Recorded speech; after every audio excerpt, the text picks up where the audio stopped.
Alright, well, this is my short version of the American Slavery, American Freedom Lecture. I apologize for the technical issues with the video that was up online. So like I said, I'm going to do a very short version of this lecture.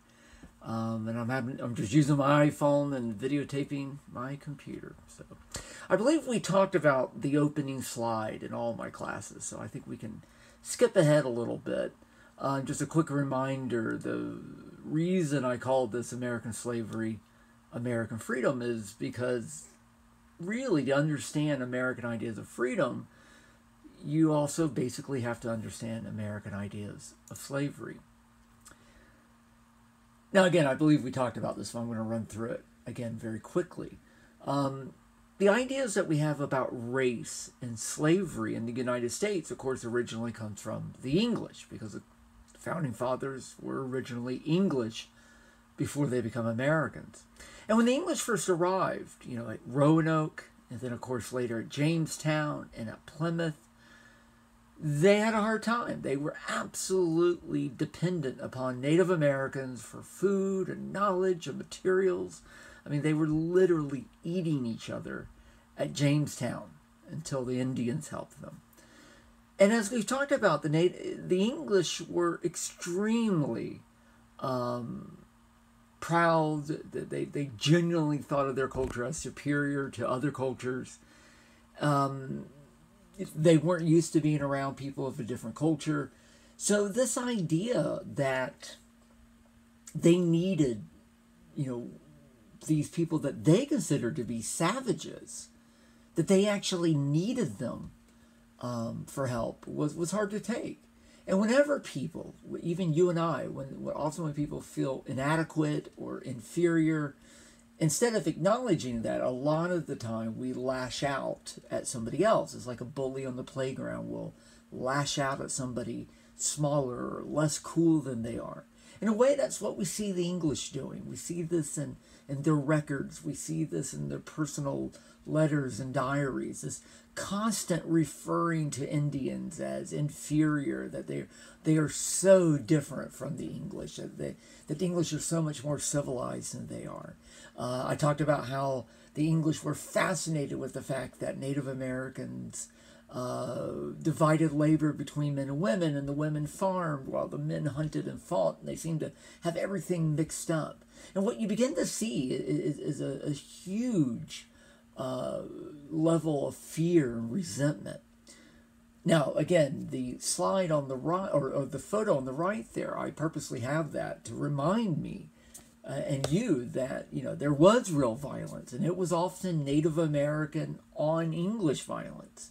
It used to be, we always talked about the savage Indians and the wonderful Europeans, and then a few years later, like in the 60s and 70s, it was always how horrible the Europeans were and how wonderful the Indians were. And of course, history is more complicated than that. And the reality was there was violence on both sides and goodness on both sides. And we really do see Native Americans attacking the English at times and kidnapping women and raping women and taking the children and burning villages down. So the fear is legit. Just so it's not just the fact that the English want to make themselves feel better. There is genuine fear there as well, and real reasons for that. But at the same time, they over-exaggerate the fear and the threat. They overemphasize their own superiority and constantly emphasize that the Indians are nothing like them.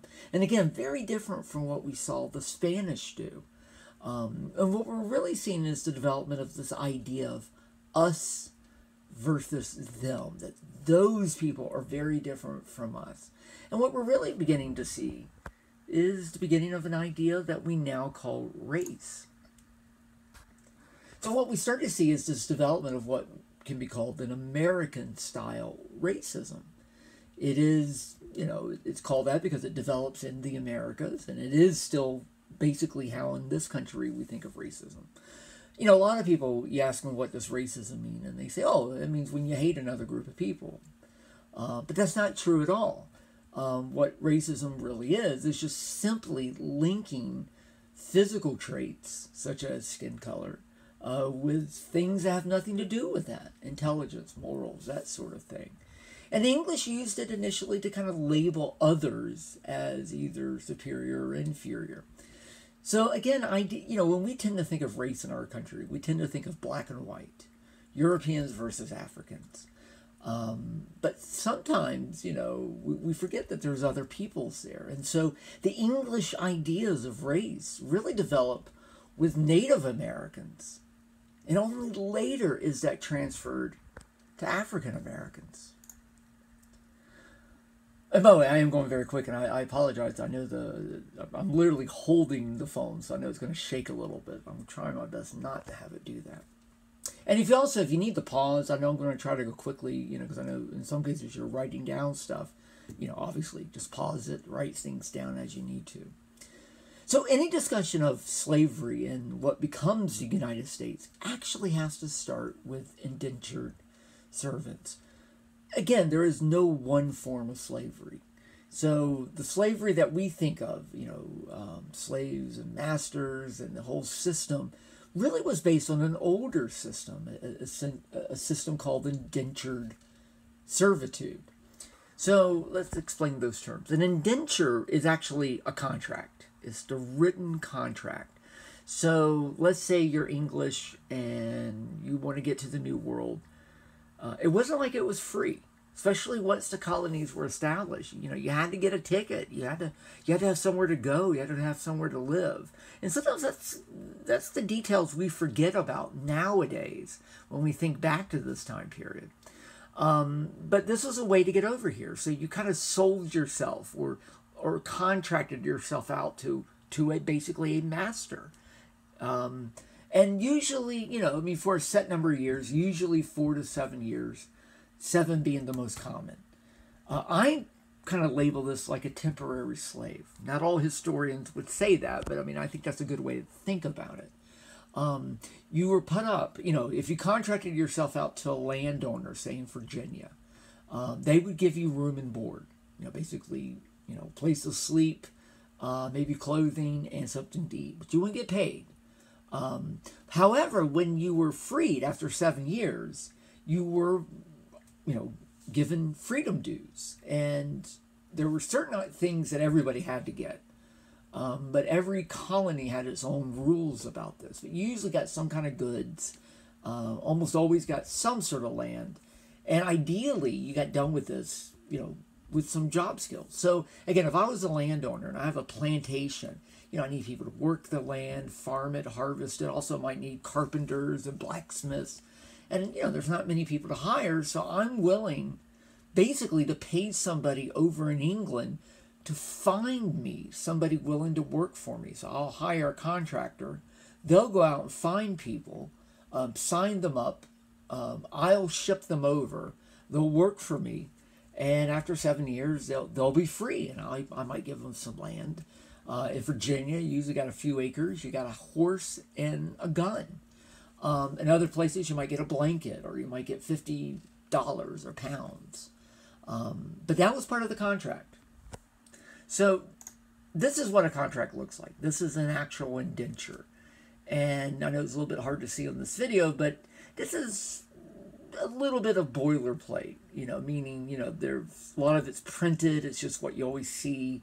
But at the same time, there are details that are being added in. And of course, the detail is the devil is in the details here. So, when you talk about a place to live, you might want to say, well, what does that include? I want that written into my contract. This is another contract. This one's a little bit more set. You notice there's not as much handwriting here. And I know you can't really see it. I want to zoom in just a little bit. But if you were to read some of this, it says at one point, about halfway down that first paragraph, he shall do no damage to said master, nor fee to be done of others, but that, blah, blah, blah, hold on, I'm sorry. And he shall not waste the goods of his said master, nor lend them unlawfully to any. He shall not commit fornication, nor contract matrimony within the said term. He shall not play at cards, dice, tables, or any other unlawful games. Blah, blah, blah. So basically, this contract's saying you're going to be a moral person. You're not going to gamble. You're not going to drink. You're not going to spend my money, and you're not going to get married. Why? Because if you get married, number one, that's a spouse, and I contracted. If it's me, I contracted one laborer. I don't want to pay for a wife or a husband. And two, with no birth control back then, that usually meant kids. So the idea is you're going to stay single until you're done. Then you can get married on your own time. So again, a lot of this does seem a little bit like slavery, although obviously there is a difference. Indentured servants, there were rules. You couldn't run away. You have a contract. You couldn't disobey orders. Now, there were limits to that. If I, was the master, I couldn't tell you to go kill somebody, but I could tell you to dig a ditch. And it doesn't matter whether you want to dig a ditch or not. As long as your contract doesn't say you don't dig ditches, you got to do what I say.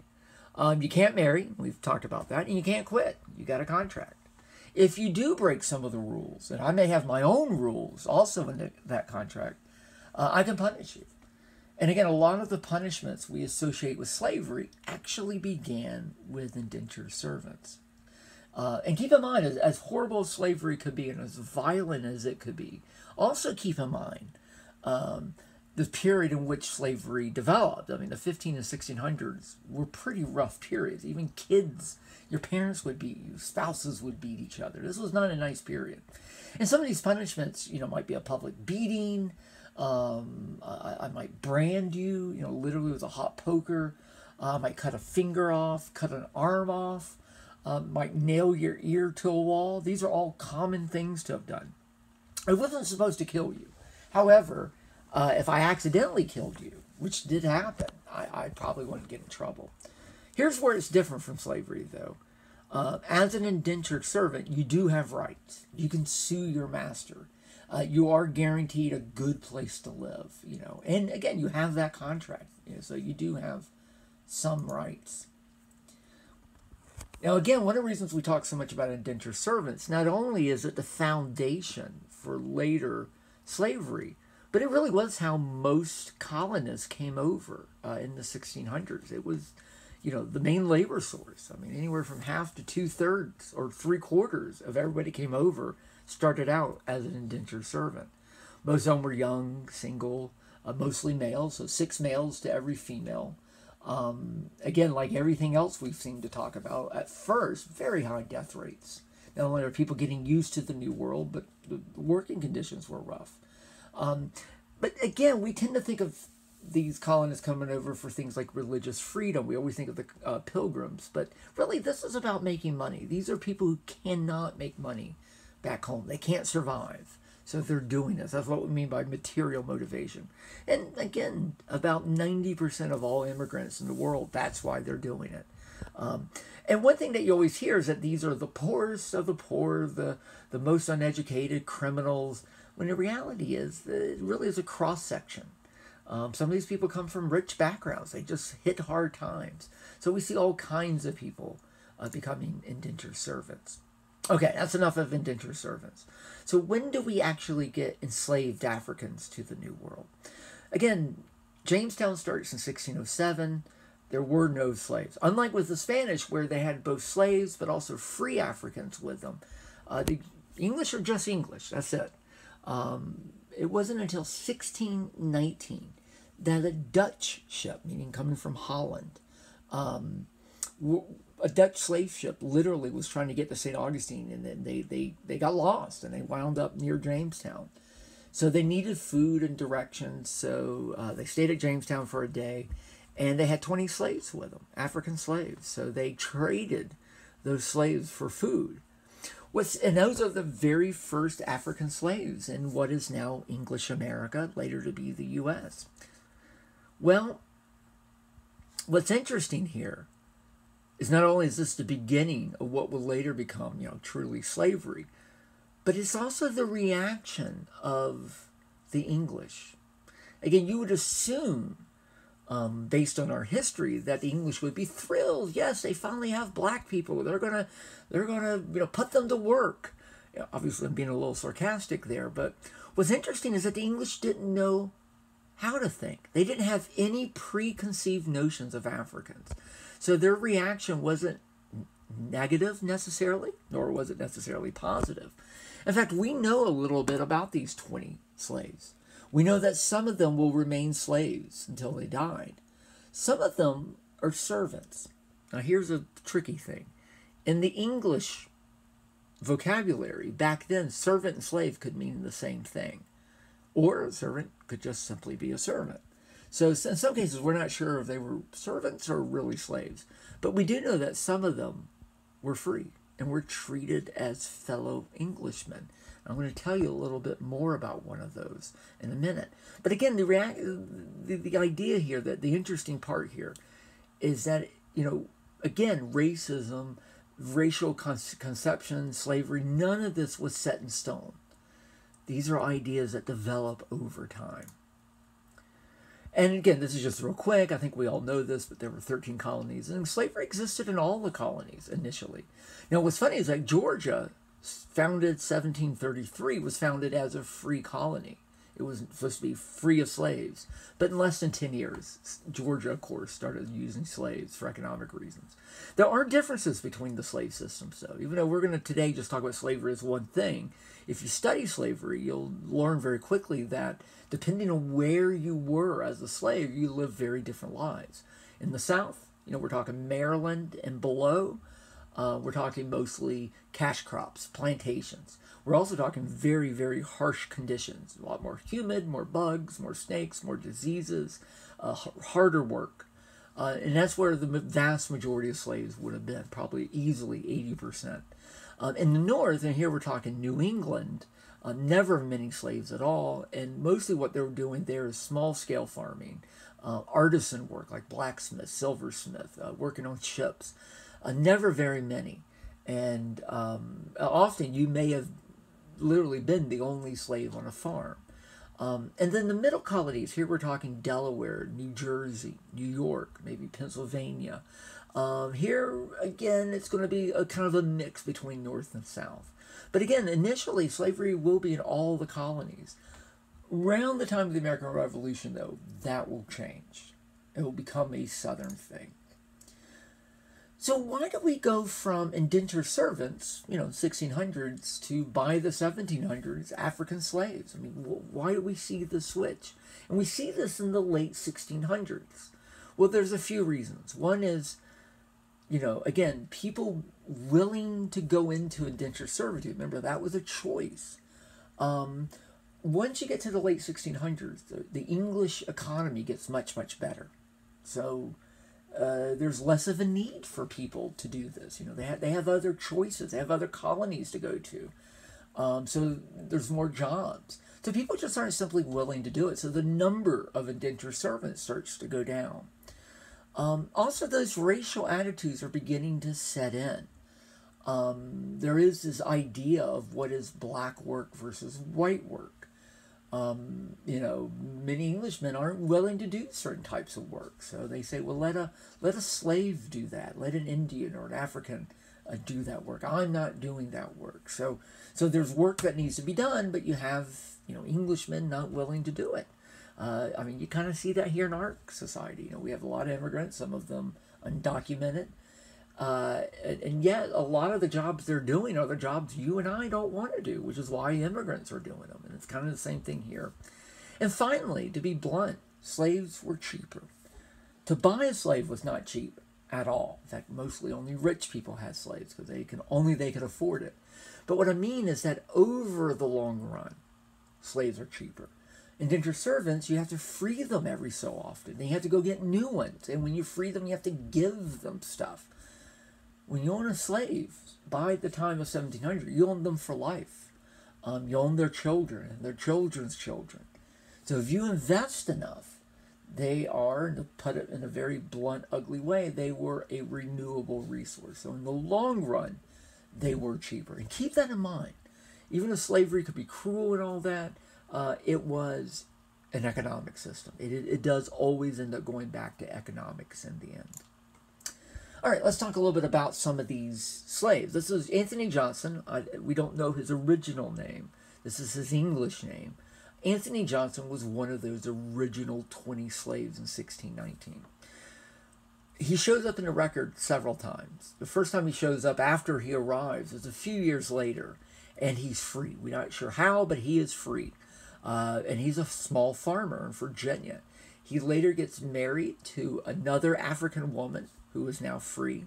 They have children. A few years later, in the 1630s, they have a number of children, and they own a pretty large plantation with slaves. In the 1640s, they sell that plantation to buy an even bigger one. By the time he died in the late 1650s, he was one of the richer people in Virginia, even though he was an African. But he was considered a fellow Englishman by that point, a Virginian. But when he died, his wife and his children and grandchildren were all sold into slavery. What's interesting about Anthony Johnson is, number one, he doesn't quite fit into our narrative that we usually hear. But also during his life, we see the condition of African Americans change drastically. From initially slavery to, in some cases, freedom and equality, back to slavery. And that has everything to do with the changing racial attitudes of the time. However, there is one event that, with more than any other, completely changed English attitudes. And that is something known as Bacon's Rebellion. This is something you've probably heard of when you were in high school. Bacon's Rebellion happened 100 years before the American Revolution. This is the first time that colonists rose up, rebelled against the government, in this case, the government of Virginia. So a lot of people see this as like a prequel to the American Revolution. But I'm interested in it and what it did to race in English America. So real quick, that's Nathaniel Bacon. He was from a well-off family in England, but he was not the first child. The first son in a family got everything. They got all the land and everything. The other sons would get a nice name, but they would have to make it on their own. Sometimes they go into the church or go into politics. In his case, he decided to come to the colony of Virginia, and he decided he was going to basically take over. He arrived in Virginia, but again, there were already elites here, and they didn't care about Nathaniel Bacon. So he moved to the western part of the colony of Virginia. And while he was there, he kind of realized that there was something going on that he could exploit. There you had these poor farmers on the western edge of Virginia, the frontier. And there were lots of Native Americans there that were constantly attacking them. And these poor farmers wanted government help to fight the Indians. But the government didn't want to get involved in an Indian war. So there's a lot of fear and anger, and that's always good for politics. So Nathaniel Bacon organized these small farmers into a militia. And they went and attacked the local Native Americans and wiped them out. And Nathaniel Bacon then turned to these farmers and said, look, I did this for you. Follow me. Let's go to Jamestown, because that's the capital of Virginia. Let's go to Jamestown and let's take over. So they march on Jamestown. They burn it down. Bacon tries to make himself the leader of Virginia. And then he died of a disease. Because he just arrived and he wasn't quite in the health that he needed to be. And that was the end of the rebellion. So, again, this really, really scared the government of Virginia and the government back in England, because they never had colonists do this before. One of the things that scared them, though, was the fact that it wasn't just any small farmers. These were poor white farmers and poor black farmers. And by the way, when I say that, I mean, students always get this mixed up. I'm not talking about slaves. I'm talking about free black farmers. Again, there was a number of free blacks in Virginia at this point. This scared the English leaders, the white leaders. One of the ways to always keep people down is to keep them divided. One of the ways you can do that is race. We see it nowadays. We saw it 50 years ago, and we see it in 1676. So again, there's lots of reaction to this. We see all different kinds of laws, but again, I'm focusing today on the racial aspect of this. What we begin to see is what we can kind of consider a common white identity. That sounds kind of funny today, Because ever since we were little kids, we're aware of whether we're white or black or Latino or Asian.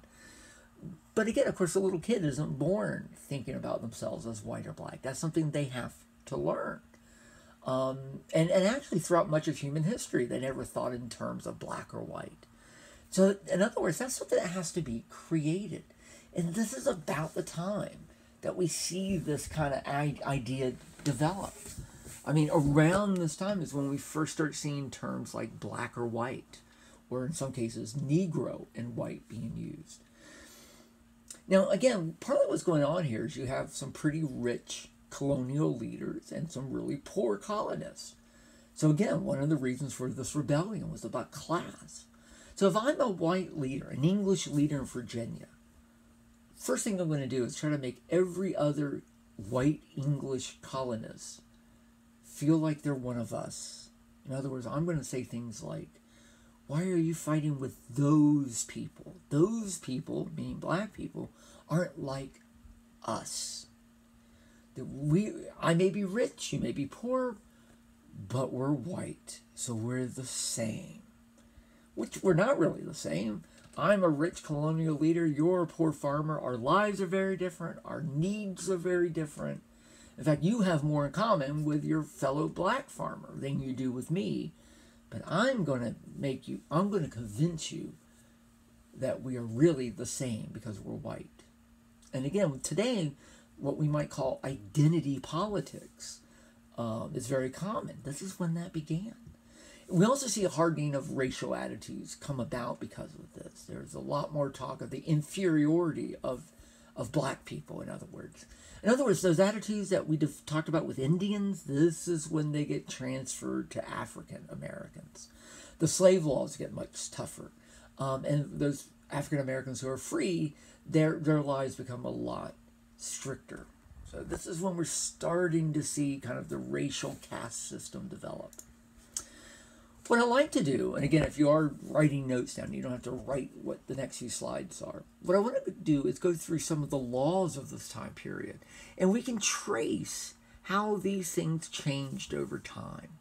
So, for instance, in Virginia, the colony of Virginia, 1639, it says all persons except Negroes, and Negro just means black, all persons except Negroes are to be provided with arms and ammunitions or be fined at the pleasure of the governor. It's interesting on two counts. I mean, right now we're having gun debates about gun control and such. Here's a law saying you have to have a gun. Why? Because they're worried about attack by Indians or the French. But this is the very first law to racially discriminate. It is specifically saying if you're black, you can't have a gun. This is also the very first time that we officially see any reference to color in an English document. And here, again, they're referring to black, Negro, in other words. In Maryland, 1664, that whatsoever freeborn English woman shall intermarry with any slave, she shall serve the master of such slave during the life of her husband, and that all the issue, meaning children, that all the issue of such freeborn women so married shall be slaves as their fathers were. What this is doing is trying to prevent interracial marriage, because no woman's going to be a slave for her husband. And the fact that this law is passed, and we see similar laws in other colonies, means it's happening. There's interracial marriages, and some people are not comfortable with that. All right, Virginia, 1667. Whereas some doubts have arisen whether children that are slaves by birth, it is enacted that baptism does not alter the condition to the person as to his bondage, which means slavery, bondage, or freedom. In other words, there was some debate. Are we allowed to enslave Christians? And this is saying it doesn't matter. In other words, you can convert them to Christianity. That's fine. And don't worry, you don't have to give up your slaves. They can be Christians and still be slaves. Virginia, 1682, post Bacon's Rebellion. It is enacted that all servants which shall be imported into this country, whether Negroes, Moors, mulattoes, or Indians, who are not Christian at their first purchase, are hereby judged, deemed, and taken to be slaves. This is the first time that race is directly linked with slavery. This is basically saying white people are free. Other people, in particular, they mention Indians. Mostly here, they are talking about Africans. They are linking slavery with race. And as we go on, that link will become more and more cemented, if you will. Here's the last one. This is the big one. 1705 Virginia Slave Code. Every other colony would imitate this. And this was a huge code. This was just a small part of it. All servants, and here they do mean slaves, all servants imported into the country shall be accounted and be slaves. All Negro, mulatto, which mulatto means mix of black and white, all Negro, mulatto, and Indian slaves within this dominion shall be held to be real estate. If any slave resist his master, correcting such slave, and shall happen to be killed in such correction, the master shall be free of all punishment, as if such accident never happened. This is actually doing two things, two major leaps in legal logic. One, this converts, legally speaking, this converts humans, enslaved humans, into property. No other slave system considers slaves to literally be property. This is the first time. That is huge. Second, because they are property, and English have always been into property rights, which we are too. Because they're your property, you can do whatever you want to them, including punish them in any way. And if you accidentally kill them, don't worry. Because they're your property, it is as though such accident never happened. This is huge. And like I said, every colony imitates this, and basically this will be the law all the way till the Civil War. This is, at 1705 is when slavery as kind of we know it sort of is fully formed. Okay, for the rest of the lecture, the other half, we're about 30 minutes into it, is a little bit of the history of slavery. As I said before, slavery has existed all over the world in one form or another. And they're not all the same. In fact, in the past, they weren't race-based. This is what, it's in English America that they become race-based. Sometimes they're religion-based, class-based. Sometimes it just happens to be people captured during war. And they weren't always economic systems. But the slavery that the U.S. practiced has its beginnings in the 1400s. Prince Henry of Portugal, Henry the Navigator, we mentioned him before. He was the European that discovered how big Africa actually was. He also was the first European to trade for African slaves. He brought about 11 back with him to Portugal. And within a couple of years, there were thousands of slaves in Portugal. However, slaves were, for the most part, only status symbols. We didn't really, not that you ever need slaves, but there was no economic need because there were so many poor people in Europe. You remember the crisis of the 1500s. There was very little, quote-unquote, need for slaves. But once they began to colonize the New World, suddenly they developed a need for slaves. Europeans initially tried to enslave Native Americans, but that didn't work. And the reason it worked, it wasn't just that the Indians fought back, because, of course, so do Africans. The big difference is, of course, is that, number one, they knew the land. They could escape easy. They had people they could escape to. That's number two. And three, diseases. They were dying out. And Africans were strangers in a strange land. They looked different. They didn't speak the language. They had nowhere to run to. And they were more immune to the diseases. So the African slave trade starts to become quite popular by the 1500s. Now, once Europeans begin to enslave Africans, there is some debate, especially in Spain and Portugal. And that is this okay? As Christians, are we allowed to do this? The Pope at that time, Nicholas V, said yes, it's okay. Why? Because they're not Christians. Now, we know that a lot of Africans actually were Christians. But they didn't get that detail. They go, oh, well, they're Africans. We know they're pagans, so it's okay. That's why, and even though English were no longer Catholic by the 16 and 1700s, those laws that we just looked at, in fact, I'm going to go back, where it says things like, it is enacted that all servants shall be imported in this country, whether Negroes, Moors, blah, blah, blah, who are not Christian at the time of their first purchase. And we see that again here. Who are not Christians. That's why they have that. You know, the English never pay attention to that. They never worry about that. They do that because of this. Because the Pope, even though they're no longer Catholic, they're still clinging to this idea that because the Pope said it's okay if they're not Christian, then it's not a sin to enslave the people. Now, if you Christianize them later, again, the English think they still say it's okay. But this is how they're kind of convincing themselves they're not committing a sin. One thing we tend to think about is when we think about slaves, is we tend to think of, places like Georgia, Mississippi, Alabama, the U.S. But we forget that African American history is so much larger than that. Number one, it's not always about slavery. But two, Africans have been all over the Americas, not only in the U.S. If I said I have a Mexican friend, you probably have the image of somebody who's from Europe or somebody who may be Native American. The person you see here is probably not the image that you had. But yet there were a number of people from Africa and Mexico, and there's still African Mexicans today, especially on the Pacific coast in a state called Costa Chica, which has the largest number of Mexicans of African heritage. And again, that's something that we do sometimes forget about.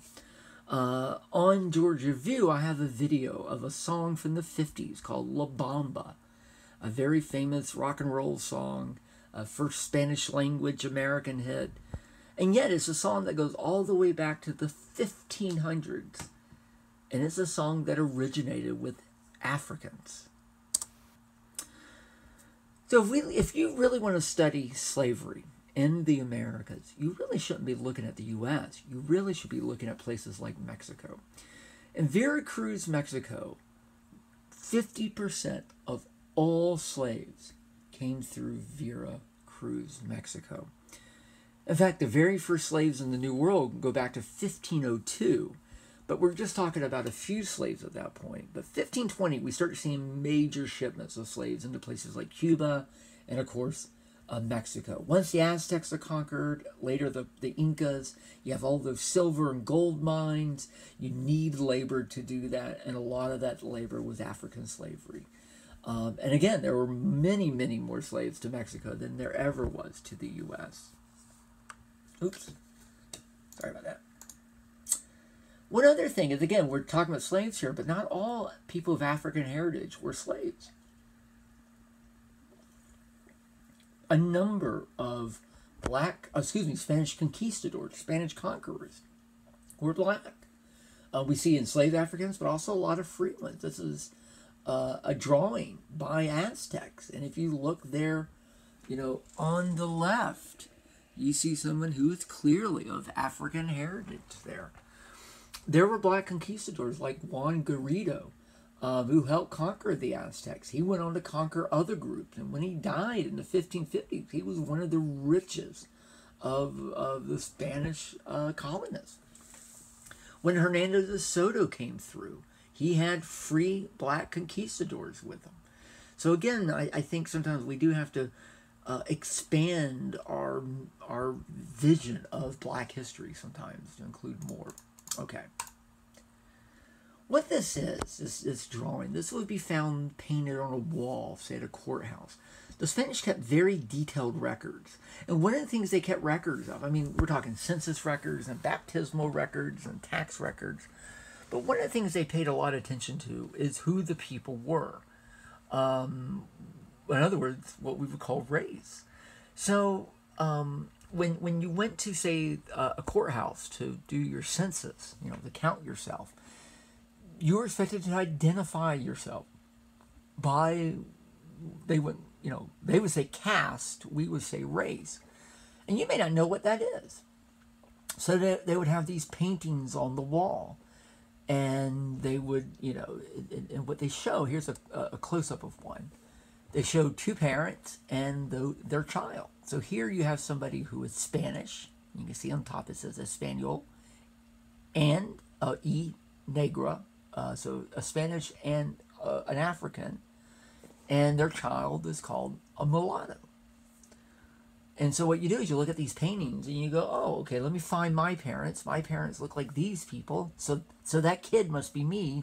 So I'm a Castizo or Espanol or mulatto or Morisco or Chino, on and on and on. I mean, they would have over 30 racial categories. And that seems crazy to Americans. But at the same time, it's more accurate. Barack Obama is a good example. Everyone calls him black. And yeah, he is. But he's also white. Technically, Barack Obama is mulatto. If your grandmother is black, but your grandfather and other grandparents are white, are you still black? Are you white? Well, the Spanish would have a very specific category for you. So it seems crazy, but in some ways, it's actually more accurate than ours is. Now, in 2008, we rightfully celebrated the fact that we elected for the first time a black president, Barack Obama. However, Mexico could look up at us and go, hey, get your late pass. Because in 1828, they elected their first black president. They become independent in the early 1820s. They have a system like ours, and they had a guy named Vicente Guerrero, who is a mulatto from Costa Chica. And he was part black. So again, it's something we should have celebrated, but of course we forget that we are not the first country to have black leaders, and Mexico had us beat by 180 years. So basically, how did the slave trade work? As I keep saying, slavery is an old idea, but the slavery that we're talking about really was based on a similar, it's based on an African slave system, but a much more low-level slave system that really wasn't about economics. Now, let me go ahead and deal with something very quickly. This comes up a lot when people talk about slavery. You'll hear people who try to defend slavery, and they'll say things like, hey, I heard that Africans enslaved other Africans, so why do white people get blamed when they enslaved themselves? Well, again, there's a couple of problems there. Number one is there never were that many slaves in Africa. Two, we have to be careful of lumping all black people, or in this case, all Africans, as though they're one people. They're not one people. Just like Indians weren't one people. There were many different groups. So in the same way that Germany will go to war with France. They're all white, but they're two totally different countries, and they'll go to war with each other. Same thing happens in Africa. In Western Africa, you had different cultures that would go to war with each other. And part of the process of going to war is they would capture each other, POWs. And usually they will hold them for ransom and then sell them back to their families for a price. Well, when the Europeans showed up, they would pay a higher price. So when wars happened, you started getting these POWs, and those POWs would be sold to the Europeans. Over time, you start to see the development of a slave trade. Unfortunately, if you pay enough money, there are people who will provide you with anything. To me, the example is the drug trade. If you think of the example of cocaine, when you think of cocaine, a lot of people immediately think of South America. You think of Colombia, Peru. And there's this kind of image that everybody in Colombia is a coke dealer. But of course, what's the story there? Well, coca is where we get cocaine from. And coca grows naturally in places like Colombia. People have been growing and eating coca for years. If you just eat the leaves, apparently it gives you like a very small buzz. Of course, Coca-Cola, to this day, still has coca leaves in it. But of course, you can make cocaine from coca leaves, which is very much more intense. Well, in the 20th century, Americans started developing a taste for cocaine, and they were willing to pay a lot of money for cocaine. So suddenly you start seeing small farmers growing coca leaves. Because cocaine was illegal in America, you start seeing organized crime come in, And over time, you started getting, basically an illicit drug trade. You get drug lords who pretty much, to this day, control parts of both Colombia and Mexico. The exact same thing happened in Africa. You have this very low-level slave trade, but once European money and goods come in, you start to see the development of slave lords, a very different thing. And that's going to end those West African empires. It's going to literally decimate much of Western Africa. So yes, it is true that Africans, indeed, did enslave other Africans. But again, we're not talking about people enslaving their own people. We're talking about people enslaving their enemies. And by the time we get to the 1700s, it's not governments doing this. This is slave lords. This is a drawing from the 1600s showing, again, African warlords taking people from their villages and forcing them to the coast to be sold. You never would see Europeans go into the interior of Africa. We know why. Both diseases and these slave lords wouldn't allow that, because that would cut into their trade. So the slave trade worked that goods were shipped from Europe to Africa. In Africa, those goods were traded for slaves, and then those slaves were shipped over to the New World, places like Veracruz or Cuba. And there they were sold at market, and then raw goods were brought from the colonies, cotton, tobacco, fur, timber, gold, silver, and that would be shipped back to the old world, and it would start all over again. So it's 3 journeys, or 3 passages. First passage is from Europe to Africa, and then Africa to the New World back to Europe. But that middle passage, that passage or journey from Africa to the New World, that's the one we always talk about, because that's the one that involved people. Also, on Georgia View, if you pause the video, I have a film clip from a movie called Amistad. If you don't mind, go ahead and watch that clip. It's about 8 minutes, and then come back, and we'll talk about the middle passage a little bit more. Okay, so this is a map showing an old map. It needs to be updated, but you see Africa, and you see the New World in Europe, and what you're looking at is it's showing you how many people from Western Africa went where. So it shows like, a few went to Europe, about 3%, about 32% went to Brazil, about 13% went to Spain, 24% went to the Caribbean and the British, 17% went to the French. But look at British colonies, which later becomes the U.S. We're talking only 4%.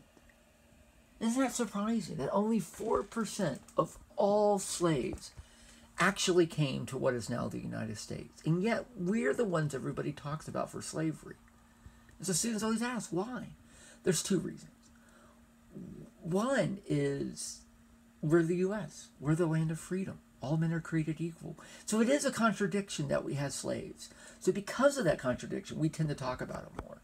And the other reason is, it's us. I mean, of course we're going to talk about ourselves more than others.